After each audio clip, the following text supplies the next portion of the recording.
Hi, it's Melissa with Special Ed Law Mom, and it's been a long time since I've been on here.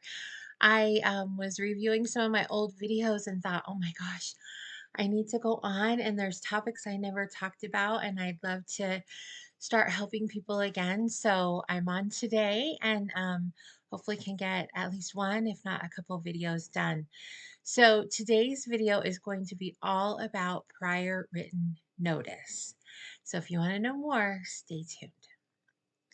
Okay, prior written notice sounds kind of strange, but basically what it means is when there's a decision in a meeting with the IEP team, um, they have to give you written notice if they agree with a request that you make or they deny a request that you make. Or if they're proposing something, they're supposed to give you a written notice. Now, does it happen? No. Do you have to request it most of the time? Yes. And even when you request it, you can see some amazing things happen. So let me go through what is involved in prior written notice first, and then I can tell you a couple of stories about it. So I'm taking this straight out of the federal law, which is listed in this book by Peter Wright. Love this book, Special Education Law, timeless book. I don't think he's done any updates to it because the law hasn't really changed that much other than through case law. So you can find this if you have that book on page 253, and it's at 34 CFR, which is the Code of Federal Regulations 300.503 is regarding prior written notice. And it says that the LEA, which is the school system or the local education authority, has to provide prior written notice if they propose to initiate or change the identification, evaluation, or educational placement of a child or the provision of FAPE to the child. So they can't just say in a meeting, you request something, and they just say, no, we're not going to do that. Okay. They have to have reasons why.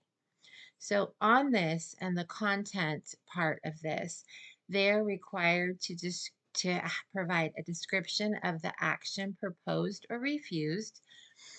Number one. Number two, an explanation of why the agency proposes or refuses to take the action. Number three, a description of each evaluation procedure, assessment, record, or report that they used as a basis for the proposed or refused action.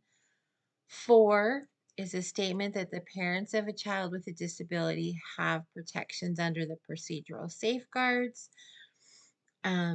Five, sources for parents to contact to obtain assistance in understanding the provision of this notice or this part.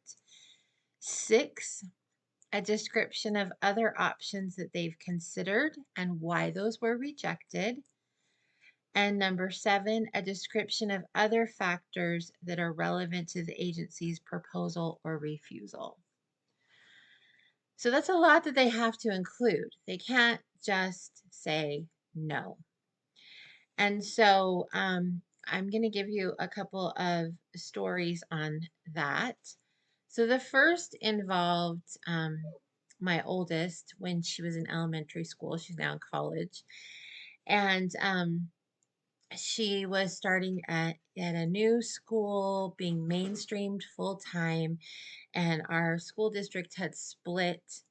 And the old district had said that she needed an aide going forward in the classroom, and the new district had agreed that they would provide that. But then, of course, as soon as they took over and the school year began, they didn't want to provide that anymore. And so I went to an IEP meeting, and I was told in that meeting that the school system was going to remove my daughter's aide the next day. Not slowly, not that they had any data to support that, but that they were going to remove her aide the next day. And I asked them, what do you have to support that? I want prior written notice. What can you give me for that? And they had nothing and said that they would give me the data after the fact to show that she was successful without the aid, rather than what prior written notice requires, which is that they give me the data to support beforehand the decision that they're trying to make. So that was one example. Um, we had a recent example involving placement and a change of placement that happens when you graduate from high school. And we were asking that the placement remain the same so that we could access post secondary transition services. And so we specifically asked for a couple of things in a meeting, and there were some shocked faces, some looks on some faces, and some things that were kind of said. We were Zooming, and so there were some things that were said um, under people's. We couldn't totally hear, but what we heard was, "We'll figure it out later." And the way that they handled figuring out how to give prior written notice later was to not give it.